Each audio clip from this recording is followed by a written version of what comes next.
Recueil en tour de table.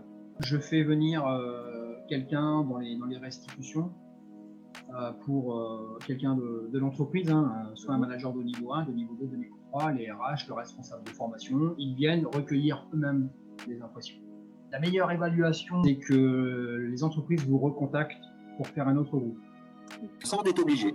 C'est une très bonne question. Ça fait partie maintenant de l'obligation des centres de formation, donc par rapport aux certifications qui sont mises en place là, petit à petit, qui vont devenir obligatoires. Donc nous sommes d'ailleurs en plein audit par rapport à ça. Et donc on a effectivement l'obligation de recueillir, de mesurer la qualité des formations. Donc ils sont sondés. Alors je sais plus la fréquence parce que je suis pas directeur et c'est pas mon rôle, on va dire à l'IFACOM, mais je dirais au bout de, alors à l'issue de la formation, au bout de 3 mois, je crois, ils sont sondés. Voilà, également, donc je crois que c'est tous les ans, donc pour savoir effectivement donc ce qu'ils pensent donc de nos formations. Mais je crois qu'il va y avoir l'obligation de le faire également par module ou par cours, je sais plus exactement, mais en tout cas, on va aller vers ça. Les intervenants extérieurs le font systématiquement à l'issue de leur cours. Ça, c'est clair, c'est comme ça que ça se fait.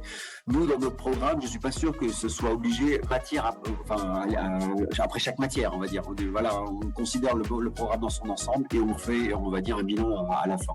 On l'a toujours fait de toute façon. Dans ma formation responsable du développement des affaires, typiquement, il y a un bilan de fin d'année qui se fait pile le dernier jour, exactement. Les étudiants sont physiquement présents et répondent évidemment à ces questions-là. Donc, ce qui nous permet d'ailleurs des retours d'expérience. On se sert aussi de ça pour améliorer nos pratiques. En fait, j'ai 2 façons de faire. Je fais souvent et de plus en plus en fait un recueil à la fin du cours. Et j'utilise Booklab, pour tout vous dire, pour mesurer leur satisfaction et surtout leur feedback à chaud. Parfois, je fais même des feedbacks à chaud, c'est-à-dire en début de cours. Je leur demande de me faire un feedback sur l'intervention d'un témoin, des choses comme ça, etc. Donc, je trouve qu'à chaud, on apprend pas mal de choses. Et il y a souvent assez peu de filtres, donc en tout cas, on ressent bien. Après, il y a un deuxième outil qui est proposé par l'école, en fait, qui sont les procédures d'évaluation de tous les cours, qui est un tout petit peu moins à chaud, parce que c'est dans j'ai plus exactement en tête la façon dont ça fonctionne, mais dans les 2 ou 3 semaines qui suivent la fin de chaque cours, les étudiants reçoivent un questionnaire qui est assez normé, c'est-à-dire qui est assez identique d'un cours à l'autre, qui permet d'évaluer le contenu, l'information, etc. Puis après, quand on est en présentiel, j'aime bien aussi collecter un peu du off par des discussions, mais là pour le coup, on le fait, c'est difficile en distanciel. Des choses qui ne sont pas forcément exprimées, ou parce que quand on cherche un feedback, en fait, c'est nous qui formalisons les questions. Donc il y a peut-être d'autres choses qui peuvent...